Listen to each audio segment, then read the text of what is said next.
हे गाईज कशा आहात सर्वजण. होपसे सर्वजण खूप मस्त आणि मजेत असणार. नवीन असाल तर चॅनलला लाईक शेअर कमेंट करा आणि खूप सारं प्रेम द्या मित्रांनो.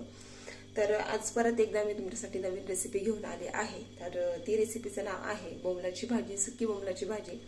तर चला आता आपण आपल्या रेसिपीकडे जाऊ आणि काय काय करते मी ते बघा तुम्ही आणि माझी रेसिपी नक्की करून बघा. तर चला आपल्या रेसिपीकडे जाऊया. बघा छोटीशी कढई आहे. इथे 4-5-6 बोंबील घेतले. छोटे छोटे बोंबील होते आणि ते कापून घेतले एकदम मध्यम आकारामध्ये. बघा छोटे बोंबील आहे. आता आपली कढई तापल्यानंतर त्यामध्ये 2-3 तेलाच्या उकळ्या टाकूया.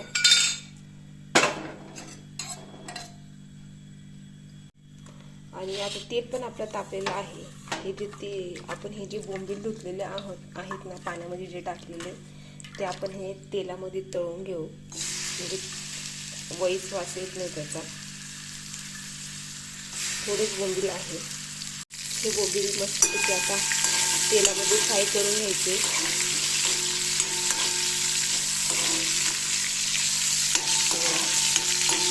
मस्तपैकी. तर चला मित्रांनो, इथे थोडंसं चिमूटभर हिंग पण आहे. हिंग पण थोडंसं टाकू. अर्धा चमचा मीठ टाकू. तुम्ही चवीनुसार मीठ टाकू शकता. बघा आता मी कांदा टाकला आणि कांदा आणि बोंबील परत पुन्हा एकत्र करून घ्यायचे. कांदा चांगला लाल होऊन द्यायचा.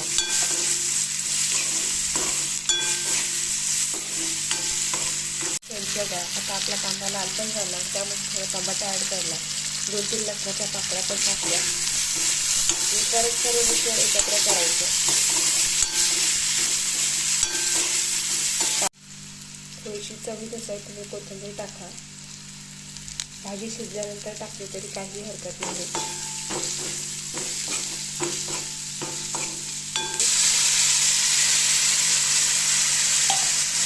15 मिनिटं ही भाजी अशीच राहू द्या.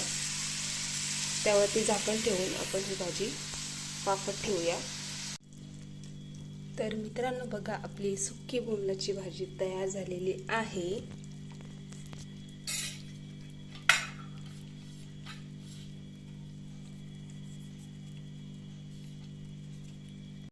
चला तर फ्रेंड्स, बघा आता आपल्या सुक्या बोंबलाची भाजी तयार झालेली आहे. एकदम सुकी, थोडासा रस्सा, त्यासोबतच पोळ्या.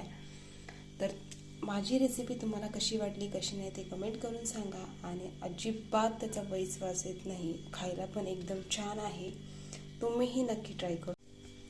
तर बघा फ्रेंड्स, सुक्या बोंबलाची भाजी माझी तयार झालेली आहे. कशी वाटली कशी नाही रेसिपी कमेंट करून सांगा. आवडली असेल तर लाईक शेअर कमेंट करा आणि खूप सारं प्रेम द्या मित्रांनो. बघा एकदम छान अशी सुक्या बोंबलाची भाजी आहे.